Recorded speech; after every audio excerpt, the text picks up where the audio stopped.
الله خدایی است که جز او هیچ خدایی نیست،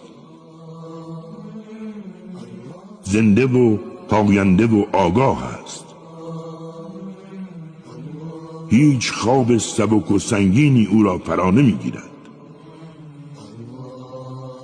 و آنچه در آسمان‌ها و زمین است از آن اوست. پس کیست که بتواند بدون اجازه اش شفاعت کند؟ هموست که از گذشته و آینده مردمان با خبر است.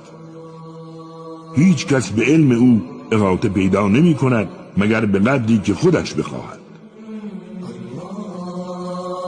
تخت فرمانروایی‌اش چنان وسیع است که همه آسمان ها و زمین را در بر گرفته، در حالی که حفظ آنها بر او سخت نیست.